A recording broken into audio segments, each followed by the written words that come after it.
ಕೆರೆ ಬಸದಿ ಜೀರ್ಣೋದ್ಧಾರಗೊಂಡು ಸಾರ್ವಜನಿಕ ಸೇವೆಗೆ ಸಿದ್ಧಗೊಂಡಿದೆ. ಪ್ರವಾಸೋದ್ಯಮದ ದೃಷ್ಟಿಯಿಂದ ಈ ಕೆರೆ ಬಸದಿ ಮಹತ್ವವಾದ ಒಂದು ಮೈಲಿಗಲ್ಲು ಎಂದು ಭಾವಿಸುತ್ತೇನೆ. ಆವತ್ತಿನ ಕಾಲಘಟ್ಟದಲ್ಲಿ ಕೆರೆಯ ಮಧ್ಯದಲ್ಲಿ ಬಸದಿಯ ನಿರ್ಮಾಣ ಮಾಡಿ ಇದಕ್ಕೊಂದು ಧಾರ್ಮಿಕ ಸಾನ್ನಿಧ್ಯ ಕೊಟ್ಟು ನೂರಾರು ವರ್ಷ ಕಳೆದಿತ್ತು. ಜೀರ್ಣೋದ್ಧಾರದೊಂದಿಗೆ ಧಾರ್ಮಿಕತೆ ಹಾಗೂ ಪ್ರವಾಸೋದ್ಯಮ ಬೆಳೆಯಬೇಕು ಎಂದು ಕಾರ್ಕಳ ಶಾಸಕರಾದ ವಿ ಸುನಿಲ್ ಕುಮಾರ್ ಹೇಳಿದ್ದಾರೆ. ಅವರು ಆನೆಕೆರೆ ಚತುರ್ಮುಖ ನೂತನ ಶಿಲಾಮಯ ಬಸದಿಯ ಪಂಚಕಲ್ಯಾಣ ಮಹೋತ್ಸವದ ಪ್ರಯುಕ್ತ ಬಸದಿಗೆ ಶಾಶ್ವತ ವಿದ್ಯುತ್ ದೀಪ ಅಲಂಕಾರದ ಉದ್ಘಾಟನೆಯ ಕಾರ್ಯಕ್ರಮ ನೆರವೇರಿಸಿ ಮಾತನಾಡಿದರು. ಭಾವನೆಗಳನ್ನು ಜೋಡಿಸಿಕೊಂಡು ಕೆಲಸ ಕಾರ್ಯಗಳನ್ನು ಮಾಡಿದ್ದಾರೆ. ಆ ಹಿನ್ನೆಲೆಯಲ್ಲಿ ಇದು ಸುಂದರವಾಗಿ ಇವತ್ತು ನಿರ್ಮಾಣ ಆಗಿದೆ. 18ನೇ ತಾರೀಕಿನ ನಂತರ ನಡೆಯುವಂತಹ ಪಂಚಕಲ್ಯಾಣದ ಈ ಕಾರ್ಯದಲ್ಲಿ ನಾವೆಲ್ಲರೂ ಕೂಡ ಭಾಗವಹಿಸೋಣ. ದೊಡ್ಡ ಪ್ರಮಾಣದಲ್ಲಿ ಪ್ರವಾಸಿಗರು ಇಲ್ಲಿಗೆ ಬರುವಂತಾಗಲಿ ಎನ್ನುವಂತ ಆಶಯನ ವ್ಯಕ್ತ ಮಾಡಿ, ಸ್ವಲ್ಪ ದುಡ್ಡು ಶಾರ್ಟೇಜು ಇದೆ ಅಂತ ಹೇಳ್ತಾ ಇದ್ರು. ಮಾಡಿರುವಂತ ದೀಪಾಲಂಕಾರ ಅಲ್ಲ, ವರ್ಷ ಪೂರ್ತಿ 365 ದಿನಗಳ ಕಾಲ ಈ ದೀಪಾಲಂಕಾರದ ವ್ಯವಸ್ಥೆಯನ್ನು ಇವತ್ತು ಮಾಡಲಾಗಿದೆ. ಒಟ್ಟಾರೆ ಧಾರ್ಮಿಕತೆಯ ಜೊತೆನಲ್ಲಿ ನಾಡಿನ ದೇಶದ ಎಲ್ಲ ಜನ ಪ್ರವಾಸೋದ್ಯಮಿಗೆ ಇಲ್ಲಿಗೆ ಬರುವಂತಾಗಬೇಕು.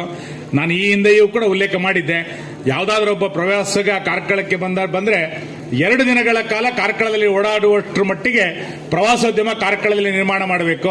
ಆ ರೀತಿಯಾದಂತಹ ಕ್ಷೇತ್ರಗಳನ್ನು ಅಭಿವೃದ್ಧಿ ಪಡಿಸಬೇಕು ಅನ್ನುವಂಥದ್ದು ನಮ್ಮ ಕಲ್ಪನೆ ಇತ್ತು.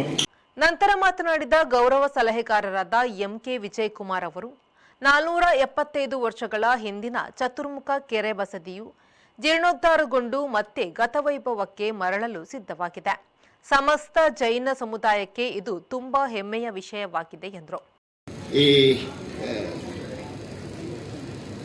ಕೆರೆಯ ಮಧ್ಯದಲ್ಲಿ, ಸರೋವರದ ಮಧ್ಯದಲ್ಲಿ ಮೂಡಿಬಂದ ಈ ಬಸದಿಯ ಜೀರ್ಣೋದ್ಧಾರಕ್ಕೆ ಕೀ ಅಂದ್ರೆ ಬೀಗದ ಕೈ ಇದ್ದ ಹಾಗೆ ನಮ್ಮ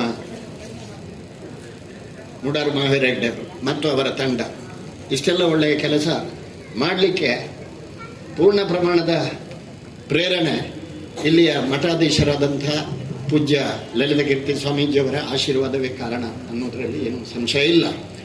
ಆದರೆ ನಮ್ಮ ಶಾಸಕರು, ಮಾಜಿ ಮಂತ್ರಿಗಳು ನಮ್ಮ ಬೆನ್ನ ಹಿಂದೆ ಇರುವುದರಿಂದಾಗಿ ಇಂತಹ ಒಂದು ಅದ್ಭುತ ಕೆಲಸವನ್ನು ಇಷ್ಟು ಸ್ವಲ್ಪ ಸಮಯದಲ್ಲಿ ಬಹಳ ಧೈರ್ಯದಿಂದ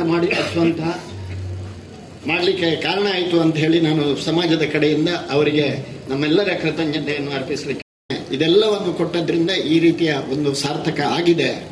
ಸುಮಾರು 475 ವರ್ಷಗಳ ಹಿಂದಿನಂತಹ ಹಾಳು ಬಿದ್ದಿದೆ ಅಂತ ಹೇಳಿದ್ರು ತಪ್ಪಾಗ್ಲಿಕ್ಕಿಲ್ಲ. ಹಾಳು ಬಿದ್ದಂತಹ ಒಂದು ದೇವಸ್ಥಾನ. ಬಹಳ ಜನ ಕೇಳ್ತಾರೆ ಇದು ಇಲ್ಲಿ ಮುಂಚೆ ಏನೋ ಒಂದು ಗುಡಿ ಇತ್ತು ಅಂತ ಹೇಳಿ. ಅಲ್ಲಿಯವರೆಗೆ ಅಜೀರ್ಣಾವಸ್ಥೆಯಲ್ಲಿತ್ತು ಹಿಂದಿನ ಇಲ್ಲಿಯ ಬಸದಿಯ ಪರಿಸ್ಥಿತಿ. ಅದನ್ನು ನವೀಕರಿಸಿ ಅದ್ಭುತವಾಗಿ ಈ ಶಿಲೆಯಿಂದ ಕಟ್ಟಿದ್ದು ನಮಗೆಲ್ಲರಿಗೂ ಸಂತೋಷ ಆಗಿದೆ. ಇನ್ನೇನು ಕೆಲವು ನಿಮಿಷದಲ್ಲಿ ಈ ಸಂದರ್ಭದಲ್ಲಿ ಸ್ವಸ್ತಿಶ್ರೀ ಲಲಿತಾ ಕೀರ್ತಿ ಭಟ್ಟಾರಕ ಪಟ್ಟಾಚಾರ್ಯ ಮಹಾಸ್ವಾಮಿ, ಅಧ್ಯಕ್ಷರಾದ ಡಾಕ್ಟರ್ ಎಂಎನ್ ರಾಜೇಂದ್ರ ಕುಮಾರ್, ಭಾಸ್ಕರ್ ಕೋಟ್ಯಾನ್, ಪಡುಬಿದ್ರೆ ಬೀಡು ಅರಸರಾದ ಕೆ ರತ್ನಾಕರ ಅರಸು, ಮಹಾವೀರ್ ಅಂಡರು, ಮಹಾವೀರ ಹೆಗಡೆ, ಮೋಹನ್ ಪಡಿವಾಳ್, ಪ್ರಶಾಂತ್ ಕುಮಾರ್ ಜೈನ್ ಉಪಸ್ಥಿತರಿದ್ದರು. ಖಲೀಲ್, ವಿ4 ನ್ಯೂಸ್, ಕಾರ್ಕಳ.